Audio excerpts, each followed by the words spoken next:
ದೇಶಾದ್ಯಂತ ಕಳೆದ 4 ದಿನಗಳಲ್ಲಿ ಸುಮಾರು 4 ರೂಪಾಯಿ ಆಗುವಷ್ಟು ಡೀಸೆಲ್ ಮತ್ತು ಪೆಟ್ರೋಲ್ ದರ ಏರಿಕೆ ಆಗಿರುವಂಥದ್ದು ಈ ಒಂದು ಬಿಸಿ ಇದೀಗ ವಾಹನ ಸವಾರರಿಗೆ ತಟ್ಟಿರುವಂಥದ್ದು.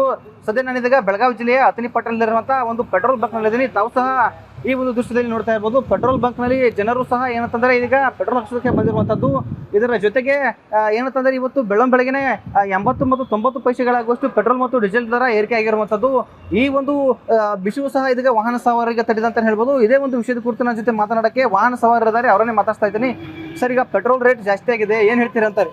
ಪೆಟ್ರೋಲ್ ಅಲ್ರಿ ಡೀಸೆಲ್ ರೇಟ್ ಜಾಸ್ತಿ ಆಗಿ ನಮಗೆ ಗಾಡಿಗಳಿಗೆ ರೀ ಮೊದಲ ಆಧಾರ್ ಕಾರ್ಡ್ ಫ್ರೀ ಮಾಡಿರಿ. ನಮಗೆ ಪ್ಯಾಸೆಂಜರ್ ದಂಧೆನೂ ಇಲ್ಲ, ಗಾಡಿನೂ ಇಲ್ಲ, ಗಾಡಿನೂ ಇದನ್ನಿಲ್ಲ ರೀ. ಇಲ್ಲಿ ಓಡಂಗಿಲ್ಲ. ಯಾವಾಗ ಒಂದು ಬಾಡಿಗೆ ಬರ್ತೈತಿ, ಅದನ್ನ ಬಾಡಿಗೆ ಹೋಗ್ಬೇಕಂದ್ರೆ ರಾತ್ರಿ ಹೇಳೋದ ಹಿಂಗೆ ದಾರಿನಿ ಏರಿಸ್ಯಾದಂದ್ರೆ ಮುಂದಿನ ನಾವು ಕಸ್ಟಮರ್ಗೆ ಇವತ್ತಿಂದ ರೇಟ್ ನಾವು ಹೇಳಿರ್ತೀವಿ ಬಾಡಿಗೆ ರೀ. ಅವ್ರಿಗೆ ಹೆಚ್ಚಾತಂದ್ರೆ ಎಣ್ಣೆ ಕೊಡ್ತಾರೆ, ಎಣ್ಣೆ ಬೆಲೆ ಹೆಚ್ಚಾಗೈತೆ ಅಂದ್ರೆ ಯಾರು ಕೊಡಂಗಿಲ್ಲ ರೀ. ಈಗ ನಮಗೆ ಹೋಗಿ ಬಂದು ರೀ 1000-2,000 ರೂಪಾಯಿ ಎಣ್ಣೆ ಸುಟ್ಟೋದ್ರಿ. ಈಗ ಒಂದು 1000 ರೂಪಾಯಿ ಉಳಿಯವ್ರ ಡ್ರೈವರ್ನ ಪಗಾರ ಅಂತಿಗಿನು ಇದ್ರ ಟ್ಯಾಕ್ಸ್ ಅಂತಿಗಿನು ಇದನ್ನು ಮಾಡೋಣ ಗಾಡಿ ಓಡಿಸೋದ್ರಿ. ಇಲ್ಲಿ ಈಗ ದಿನದಿಂದ ದಿನಕ್ಕೆ ಇದೇ ಥರ ಪೆಟ್ರೋಲ್ ಮತ್ತು ಡೀಸೆಲ್ ದರ ಏರಿಕೆ ಆಗ್ತಾ ಇದೆ. ಸರ್ಕಾರಕ್ಕೆ ಏನು ಹೇಳ್ತೀರಾ ಅಂತ ಇದ್ರೆ? ಸರ್ಕಾರಕ್ಕೆ ಇನ್ನೇನು ಹೇಳ್ತೈತ್ರಿ, ಇನ್ನು ಇಲೆಕ್ಷನ್ ಆಗೋ ತನಕ ಇದನ್ನ ಮಾಡ್ತಾರೆ. ಇಲೆಕ್ಷನ್ ಆದ ಮರುದಿವ್ಸ ಮತ್ತೆ ಇದನ್ನ ಐತಿರಲಿ ಅವ್ರದ್ದು. ಇಲೆಕ್ಷನ್ ಆಗೋ ತನಕ ಎಲ್ಲ ಹೇಳ್ತಾರೆ ರೀ. ಇಲೆಕ್ಷನ್ ಆದ ಮರುದಿವ್ಸ ಬಂದು ಇಲ್ಲಿ ಗಾಡಿ ಅವ್ರಿಗೆ ಇದನ್ನ ಆಯ್ತು ಏನು ಹಾದ್ಯಾಗ ಏನು ಪೊಲೀಸರು ನೋಡುನು, ಏನು ಇವ್ರು ನೋಡುನು, ಏನು ಎಣ್ಣೆಯವ್ರು ನೋಡುನು, ಏನು ನೋಡಿದ್ರಿ ಟ್ಯಾಕ್ಸ್ ತುಂಬ ಹೊರಿ ಆಗ್ಯಾವ್ರಿ ಇವು ಗಾಡಿಗಳ್ರಿ. ಇದಿಷ್ಟು ಈಗ ಮತ್ತೊಬ್ರು ಗ್ರಾಹಕರಿದ್ದಾರೆ. ಗಾಡಿಗಳದವ್ರಿಗೆ ಅನುಕೂಲ ಮಾಡಿ ಕೊಟ್ಟಾರ, ನಮಗೆ ಒಬ್ರಿಗೆ ಕೇಳಂಗಿಲ್ಲ ರೀ. ಸಣ್ಣ ಪುಟ್ಟ ಗಾಡಿಗಳದವ್ರಿ ಅವ್ರು ಏನು ಟ್ಯಾಕ್ಸ್ ಇಲ್ಲ, ಅವ್ರು ಓಡಾಡ್ತಾರೆ ರೀ. ನಾವು ಟ್ಯಾಕ್ಸ್ ತುಂಬಿಲ್ಲ ರೋಡ್ ಮೇಲೆ ನಿಂತು ಬಿಡು ಪಾಳೆ ಆಗೈತ್ರಿ ನಮಗೆ ಇಲ್ರಿ, ಕೇಳೋರು ಯಾರು ಇಲ್ರಿ ಇಲ್ಲಿ. ಈಗ ಮತ್ತೊಬ್ಬರು ವಾಹನ ಸವಾರರಿದ್ದಾರೆ, ಅವರನ್ನ ಮಾತಾಡ್ತಾರೆ. ಸರ್, ಈಗ ಪೆಟ್ರೋಲ್ ದರ ದಿಢೀರ್ ಏರಿಕೆ ಆಗ್ತಾ ಇದೆ. ಕಳೆದ 4 ದಿನಗಳಲ್ಲಿ ಸುಮಾರು 4 ರೂಪಾಯಿ ಆಗಷ್ಟು, ಏನು ಹೇಳ್ತೀರಾ?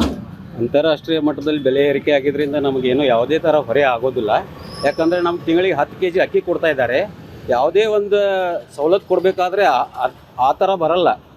ಯಾಕಂದರೆ ನಾವು ಯಾವುದೋ ಒಂದು ಬಯಸ್ತೀವಿ ಅಂದರೆ ಅದ್ರ ಹಿಂದೆ ಯಾವುದೋ ಒಂದು ಲಾಭ ಇರುತ್ತೆ, ನಷ್ಟ ಇರುತ್ತೆ. ಅದನ್ನೆಲ್ಲ ಏನು ಮಾಡಿದ್ರೆ 3 ರೂಪಾಯಿ ಏನು ಭಾಳ ದೊಡ್ಡ ಇದನ್ನಲ್ಲ ಅಂತ ಹೇಳಿ ನನಗೆ ಅನಿಸುತ್ತೆ. ನಾವು ದೇಶದ ಪ್ರಧಾನಿ ಜೊತೆ ಇರ್ತೇವೆ. ಈಗ ನರೇಂದ್ರ ಮೋದಿ ಅವರು ಒಂದು ಕಡೆ ಹೇಳಿಕೆ ನೀಡಿದ್ದಾರೆ, ಪೆಟ್ರೋಲ್ ಆದಷ್ಟು ಮಾಡಿ ಖಾಸಗಿ ವಾಹನಗಳನ್ನ ಬಿಟ್ಟು ಸರ್ಕಾರಿ ವಾಹನಗಳನ್ನ ಬಳಕೆ ಮಾಡಿ ಸಾರ್ವಜನಿಕವಾಗಿ ಸಂಚಾರ ಮಾಡಿ ಅಂತ ಹೇಳ್ತಾರೆ. ಈಗ ಪೆಟ್ರೋಲ್ ಮತ್ತು ಡೀಸೆಲ್ ದರ ಏರಿಕೆ ಆಗಿದೆ, ಇದ್ರ ಬಗ್ಗೆ ಏನು ಹೇಳ್ತೀರಂತ? ಮತ್ತೊಂದು ಕಡೆ ಒಳ್ಳೆ ವಿಚಾರನೆ. ಇದಕ್ಕಿಂತ ಮೊದಲೆಲ್ಲ ಎತ್ತಿನ ಗಾಡಿಯಲ್ಲಿ ತಿರುಗ್ತಿದ್ರು. ಈಗೇನು ಪೆಟ್ರೋಲ್ನೇ ಇದನ್ನೇ ಗಾಡಿ ವಾಪರಿಸ್ಬೇಕಂತೇನಿಲ್ಲ. ಈಗ ಕರೆಂಟ್ ಗಾಡಿ ಬಂದಿವೆ ಮತ್ತು CNG ಬಂದಿವೆ. ಬೇರೆ ಬೇರೆ ಥರ ಇದೆಯಲ್ಲ, ಆಪ್ಷನ್ ಇದೆ. ಆಪ್ಷನ್ ಇರಲ್ದಿದ್ರೆ ನಡ್ಕೊಂಡು ತಿರುಗಾಡ್ಬೋದು. ಏನು ವಿನಾಕಾರಣ ಸುಡೋದೇನು ಇದನ್ನಿಲ್ಲ.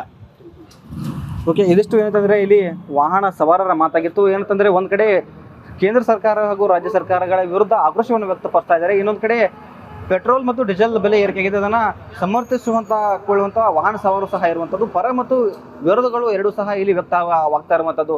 ಬೆಳಗಾವಿಯಿಂದ ಕ್ಯಾಮ್ರಾ ಪರ್ಸನ್ ಮಹೇಶ್ ಜೊತೆ ಪ್ರಶಾಂತ್ ಸತ್ತಿ, ಅಶ್ವಯೋಗ ನ್ಯೂಸ್, ಬೆಳಗಾವಿ.